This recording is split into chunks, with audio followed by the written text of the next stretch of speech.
네, 스포츠원의 파노라마 제2부 돌아왔습니다. 자, 이 손흥민 선수가 해병대를 들어갔죠? 입대했죠? 그게 코스가 몇 주 코스죠? 3주차 코스예요. 3주. 보통 이제 군사훈련, 기초군사훈련 하면은 보통 4주 갔다 오잖아요. 그렇죠. 육군이 4주예요. 예, 보통 육군. 육군으로 가요. 근데 손흥민 선수는 해병구로 갔어요. 아, 해병대. 해병대로 갔어요. 예. 그래서 3주. 해병대는 기초훈련이 3주래요. 3주 훈련, 이게 일주일 훈련 마치고 예, 지금 예. 2주째 훈련 들어갔는데 손흥민 선수 이제 사진이 공개가 됐습니다. 일주 지나고서. 예. 빡빡 깎은 머리. 아, 근데 거의 빡빡은 아니던데요? 거의 빡빡이에요. 그래요? 손흥민 선수가 머리숱이 많아. 아. 보니까 저하고는 좀 틀린 것 같아요. 머리숱이 상당히 많아요. 빡빡 깎았는데 까매요. 그래요. 예. 네, 그래서 손흥민 선수 지금 입대 사진이 공개가 됐는데 손흥민 선수가 해병대로 입대하면서 야 귀신 잡는 해병, 손흥민 귀신 잡는 해병, 그 유럽에 가서 다른 팀들을 이제 다 잡아버려라. 너 몇 끼야? 그런 식으로. 바로 나오잖아요. 예. 근데 이제 여기에 논란이 있어요. 어떤? 기초 군사 훈련만 받은 애를 그건 좀 문제죠. 해병대 몇 끼냐라고 이렇게 해서 기수를 쳐도 본인이 되느냐? 얘기는 안 할 거예요. 예. 그래요? 본인 입으로는 얘기 못 하죠. 근데 벌써 지금 예. 이제 해병대 사이트에서 예. 1257기 자랑스러운 손흥민 막 이렇게 그렇게 나왔어요? 명예 손흥민 해병대. 그렇게 이런 식으로. 그렇게 되는 것 같아요. 예. 미주 한인 사회에서도 해병대 났다 그러면 몇 끼야? 이렇게 딱 해서 서로 쫙쫙 갈리시잖아요. 해병대분들은 정말 대단하세요. 예. 네. 귀신이 열심 못한다는 해병대.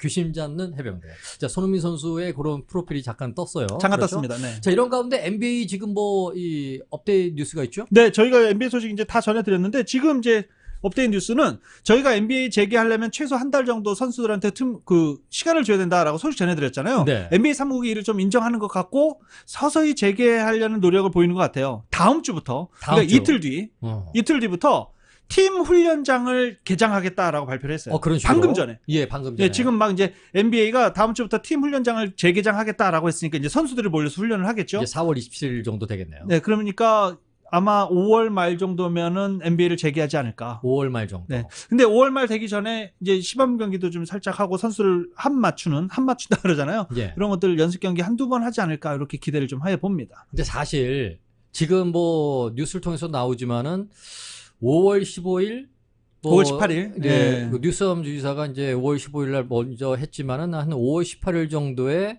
이게 조금 순차적으로나마 되지 않을까. 네. 이런 식으로 좀 밝혔는데 가장 중요한 게 내 개개인이 예방 수칙을 잘 지켜야 돼요. 근데 확실히 이제 사회적인 분위기, 사람들 분위기 좀 거리두기. 달라지지 않을까요? 예. 이제 이전 같이 막 그러진 않을 것 같아요. 이전 같지 않고 이제 사회적 거리두기며 개인 위생 이런 거 잘 지키면서 그렇게 되지 않을까 한번 기대를 해봅니다.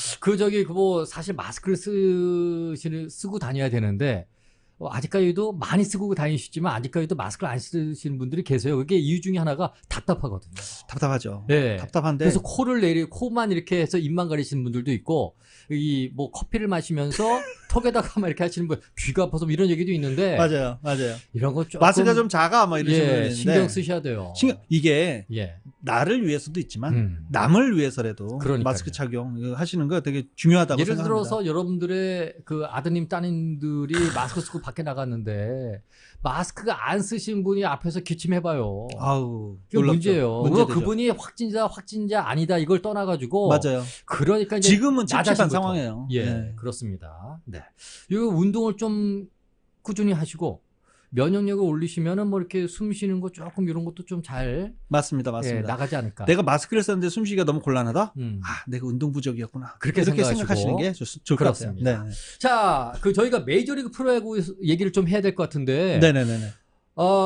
빈스칼리 할아버지께서 넘어지셨어요. 빈스칼리 이분이 집에서 넘어지셨대요. 댁에서 넘어지셔가지고 올해 나이가 92예요. 이분은 아닙니다. 그 얘기 안 하겠습니다. 혹시 임신 소식 있나? 큰일 납니다. 죄송합니다. 빈스컬리 형께서 집에서 넘어져서 병원에 입원해가지고 사람들이 굉장히 놀랐어요. 이게 처음에 어떻게 소식이 나왔냐면 빈스컬리가 병원에 입원했다라는 소식이 가장 먼저 나온 거예요. 이제 병원에 이제 차에 실려가는 모습만 이제 먼저 제보가 됐으니까 막 온갖 추측이 난무했었습니다. 온갖 추측이 난무했었는데 그냥 진짜 넘어져서 집에서 잠깐 넘어져서는 아니겠죠. 좀 크게 넘어졌나 봐요. 그래서 이제 병원에 입원을 했는데 오늘 내일 퇴원하신 그럼 걸로. 골절상은 안 당하신 거예요? 아니신 것 같아요. 왜냐면은 나이 드신 분들께서 우리 어르신들께서 집이너에서 넘어지시면 맞아요. 가장 문제가 이게 이 뼈에 금 가는 거. 뼈에 금 가는 거. 그래서 이제 상당히 고생하시는데 스컬리 할아버지께서는 다행히 큰 부상은 아니시라고. 큰 부상은 아니시네요. 그래서 병원에 입원하고 막 여러 가지 추측들, 지금 또 상황이잖아요. 그래서 여러 가지 추측들이 나왔는데 빈 스컬리 할아버지가 직접 트위터를 썼어요. 내가 앞으로 집에서 다시는 헤드 퍼스트 슬라이딩을 하지 않겠다. 재치 있죠. 예. 네, 슬라이딩 하지 않겠다. 뭐 역시 이렇게. 뭐 사실 그 스컬리 용 하게 되면 다저스 어떻게 보면 메이저리그를 통틀어서 이 야구의 얼굴 아니겠습니까? 67년이에요. 예. 그것도 한 팀에서. 한 팀에서. 이게 말이 됩니까? 이거 야구의, 말씀하신 대로 메이저리그 중계의 얼굴이에요. 얼굴. 예. 그리고 또 모든 중계하는 사람들이 가장 좋아하는 게 이 빈 스컬리의 할아버지 존경한다라고 하는데. 그렇죠. 예전에 이제 박찬호 선수 때부터 메이저리그 이제 한국에서 많이 보고 듣고 하잖아요. 그렇죠. 그리고 박찬호 선수 보려고 뭐 이제 미국 여행하시는 분들이 패키지에 꼭 다저스 야구장, 그리고 호텔에서 야구 틀어서 보고 이러는데 호불호가 상당히 갈렸어요. 한국 야구 중계는 졌습니다. 짜자 막 이렇게 거기서 그냥 뭐 다 넘어가는 거야. 한국에서 그러잖아요. 예. 근데 빈 스컬리 할아버지 차분하게 네, Let's go 막 이러면서 하잖아요. 그렇죠. 이게 싫은 거예요. 한국 사람들은. 박찬호 야구 뭐 류현진 야구. 근데 그런 분들이 미국에 한 2, 3년 사시면서 중계를 들으시면 이게 또 이거에 또 맛이 있다니까요. 이게 빈 스컬리 할아버지가 그동안 중계해왔던 역사, 그리고 자기 알고 있는 노하우. 트레이드마크 아니겠습니까? 이거 뭐 기가 막히잖아요. 그래서 이걸 쭉 듣다 보면 자연스럽게 빠지게 되면서 이런 분들이 나중에 야구 중계 혼자 해도 재밌구나. 이런 걸 이제 얘기하시는 분들도 많죠. 그렇죠. 확실히 처음에는 호불호가 확실히 있었어요. 아니, 빈 스컬리 할아버지. 좀 얘기가 나와서 한국 이 올림픽 때. 네네네. 일단 캐스터가 있지 않습니까? 방송 3사에. 네네. 그 중계 캐스터가 있고, 이제 옆에서 해설하는 사람들은 그 종목의 슈퍼스타들. 전문가들. 이 슈퍼스타들. 그러니까 이 사람들은 이 중계나 이런 거에 조금 익숙하지가 못해요. 맞아요. 그 뭐 누구라고 말씀 못 드리겠지만, 이제 막 스포트를 딱 내. 그래서 결승전에 들어가면, 으악! 이걸로 끝나는 거예요. 으악으로 끝나니까 사람들이 정신을 못 차리는 거야. 어떻게 했다는 거야, 도대체? 뭐 어떻게 했다는 거야? 이거 진 거야. 예. 맞아요. 그런 사람들도 있었죠. 그리고 예전에 또 논란이 됐던 게 축구 중계하다가 일본 축구 막 이렇게 하는데 일본 마지막에 이제 일본 팀 골대에다 골을 넣은 선수가 있었어요. 상대 팀에 고맙습니다. 감사합니다. 막 이렇게 해갖고 또 그런 또 논란이 있었죠. 그렇죠. 네. 자, 아무튼 우리 그 LA 다저스의 상징. 이 빈 스컬리 옹께서 뭐 넘어졌지만 다행히 큰 부상은 아니다. 네. 뭐 일단은 은퇴를 한 상태 아닙니까? 은퇴하셨죠. 은퇴하시고 뭐 빈 스컬리 거리도 있고 명예전당 헌액도 되실 거고. 네, 그렇습니다. 자, 이런 가운데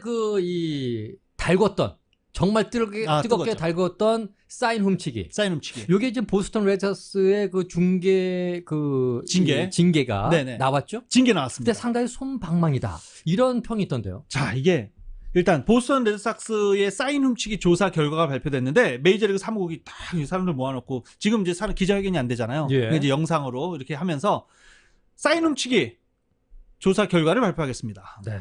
보스턴 레드삭스의 사인 훔치기는 영상을 리플레이하는 직원이 혼자 사인을 훔쳐서 몇몇 선수들에게 알려준 것으로 파악이 됐습니다. 그런 식으로. 그래서 그 직원을 해고했고 이 보스턴 레드삭스도 여기에 책임을 물어서 1라운드 아니고요. 2라운드 신인 지명권 박탈을 하겠습니다. 그리고 사람들이 그리고요. 여기서 끝. 그런 식으로. 사인은 훔쳤는데 받은 팀이 없다? 이게 말이 됩니까? 징계당한 그 직원은 지금 뭔가 단단히 준비하고 있을 것 같은데요. 아니, 뭔가 협상이 있었겠죠. 야, 네가 총대를 매라. 이제 사람들이 다 얘기하는 게 그런 부분이에요, 지금. 휴스턴 같은 경우에는요, 단장과 감독이 해임됐어요. 그러니까요. 그리고 1, 2라운드 신인 드래프트권도 박탈됐고요. 벌금 $500만 받았습니다. 근데 보스턴은 그냥 직원이 자기 마음대로 한 것으로 결정해서 직원 자르고 2라운드 신인 지명권 박탈. 그래서 비난이 지금 엄청나요. 야, 이거 꼬리 자르기냐? 미국에서도 꼬리 자르기를 하네. 보스턴 앞으로 레드삭스가 아니라 보스턴 블랙 스캔들, 레드 스캔들. 보스턴 도마뱀으로 해야 될 것 같은데. 보스턴 도마뱀? 꼬리 자르기. 근데 여기서 저희가 잠깐 제가 짚어보고 싶은 게 있어서 제가 한번 준비를 좀 해봤습니다. 휴스턴과 보스턴 구단의 차이가 엄청나죠. 휴스턴 팀 이거 좀 최하대로 비약해서 말씀드리자면 메이저리그에서 휴스턴 팀 내일 없어져도 별로 큰 손해가 없어요. 보스턴은 만약에 없어지면 이게 타격이 엄청 어떻게 보면은 또 뉴욕 양키스가 있기 때문에 그렇죠. 라이벌 이 보스턴과 뉴욕 양키스는 메이저리그에서 손대기 어려운 팀들이에요. 그렇죠. 역사 한번 볼까요? 보스턴 1901년에 창단됐습니다. 그리고 지금까지 뭐 말씀하신 대로 뉴욕 양키스, LA 다저스, 뭐 보스턴 레드삭스 메이저리그 대표하는 팀이에요. 그렇죠. 휴스턴 애스트로즈 1962년에 창단됩니다. 비교적 신생팀이고. 그렇습니다. 이게 또 뭐 내셔널 리그 있다가 아메리칸 리그로 야, 너 저쪽에 짝수가 안 맞으니까 머릿속 맞춰서 저쪽으로 옮겨. 그래서 또 아메리칸 리그로 옮긴 팀이잖아요. 네. 이런 비교적 신참 팀이에요. 지역의 영향력, 텍사스 레인저스보다 확실히 못하죠. 지역의 영향력 등 메이저리그의 영향력, 이런 차이가 결국 이런 징계를 만든 게 아니냐. 그런 이제 분석도 가능할 것 같아요. 네. 네. 뭐 지금 보니까 그 뉴욕 양키스, 보스턴 레드삭스의 최대 라이벌 양키스의 에런 분 감독은 징계는 징계로 받아들이자. 그렇죠. 앞만 보고 가자. 여기다 대고 뭐라고 하세요? 예. 네. 뭐 여기서 들쑤셔봤자 벌써 지금 뭐 징계 발표가 났기 때문에 맞아요. 그냥 우리는 앞만 보고 가야 될 것이다. 맞아요. 이렇게 얘기를 했는데 요 좀 근데 그럼에도 불구하고 앞으로 요 말 저 말은 많이 나올 것 같아요. 많이 나오죠. 그리고 또 이런 분들 이렇게 이 말이 맞다라고 하시는 분들도 계신데, 야, 양키즈 감독이란 사람이 말을 그렇게 해? 이러죠. 네가 나서서 잘못된 거 잘못됐다고 얘기를 해줘야 되는 거 아니냐. 그런데 에런 감독이 사실 그만한 영향력은 또 없어요. 그렇죠. 야구팀만도 못한 감독, 막 이런 얘기도 듣잖아요. 예. 뭐 옛날에 그 감독이 있었죠. 그분 이름이 생각이 안 나는데 그 다저스에도 잠깐 있었던. 네. 저희가 이래요. 지금 마이애미? 아니요, 그 데릭 지터 말고 그 양키즈 감독을 했었던 그분은 양키즈하고 거의 한 몸이었잖아요. 양키즈 감독하면 딱 코 크신 분. 네. 왜 이러죠? 아무튼 한 20분 있다 생각날 거예요. 저희가 끝나기 전에는 생각이 날 겁니다. 에런 본 감독 같은 경우에는 아직 다 그 양키즈와 이게 한 몸이다라고 이제 표현하기는 좀 그렇지만 그렇게 아는 상황이잖아요. 그렇기 때문에 야, 양키즈라는 힘을 얻고 이런 거 잘못된 건 잘못됐다고 지적해줘야 되는 거 아니냐 이런 얘기도 나오고 있는데 아무튼 지금. 메이저리그에서도 부익부 빈익빈이냐 이런 비난 끊이지 않을 것 같아요. 네. 그리고 보스턴 이렇게 징계 발표 나자마자 그동안 이제 보류해왔던 론 레니키 감독. 론 레니키 감독이 원래 감독, 알렉스 코라 감독이 이제 사임하면서 론 레니키 감독이 감독 대행으로 올라갔잖아요. 레니키 감독의 대행 꼬리표를 떼줬습니다. 그래서 이제 론 레니키 감독으로 보스턴 레드삭스는 감독이 승격이 됐고 론 레니키 감독이 됐는데 론 레니키 감독은 LA 엔젤스 코치 출신이에요. 그렇죠. 네, 그래서 아마 이렇게 사진 보시고 그러신 분들은 아마 익숙하신 분들 상당히 많아요. 소시아 감독 옆에서 항상 서 있던 소시아 감독 등치가 엄청나잖아요. 그렇죠. 반보다 더 작아요. 소시아 감독이 한 4분의 1 굉장히 왜소한 그런 외모를 가지고 있습니다. 그렇습니다. 네. 그리고 이제 스캇 보라스가 우리도 한국처럼 야구하자라고 제안을 했어요. 한국은 5월 5일 야구를 개막하는데 스캇 보라스가 야, 한국처럼 저렇게 강력히 통제하면서 무관중 경기라도 하게 되면 메이저리그 개막할 수 있는 거 아니냐. 야, 메이저리그도 하자라고 이제 제안을 했습니다. 심판, 감독 등 모두 마스크 쓰고 비닐장갑 끼고라서도 야구하자. 이렇게 이제 스캇 보라스 얘기했고요. 야구 중계만 해도 국민들에게 큰 힘을 줄 것이다라고 제안을 했습니다. 단 매팅리 아닙니까? 아니에요. 아니에요? 단 매팅리 아니에요. 매팅리도 아닙니까? 그 사람. 지금 여지 그거 찾으신 거예요? 이것도 제가 그 전에. 그 전에. 네. 그래서 제가 또 나올 것 같습니다. 네네. 생각을 해보겠습니다. 지금 요새 메이저리그 사무국 사장이에요. 부사장님이신데, 이렇게 생각이 안 나네요. 네. 아무튼 이제 마스크 쓰고 비닐장갑 끼고라도 한국처럼 스포츠 야구 중계하자. 이 지금 스캇 보라스가 얘기를 했는데 스캇 보라스가 그러면서 덧붙인 게 내 고객들도 전부 다 하자고 한다. 라고 얘기를 했어요. 타미로사도 아닙니까? 아니요, 타미라수다는 오늘은 안 될 것 같습니다. 네. 갑자기 생각이 이렇게 건너뛰죠. 그 스캇 보라스 그렇게 얘기했는데 스캇 보라스 고객들 중에 한 명도 유현진 선수가 있죠. 그렇죠. 네, 유현진 선수 추신 선수가 있어서 우리 고객들도 전부 다 야구하기를 원한다라고 했으니까 한번 기대를 해보겠습니다. 그렇습니다. 네.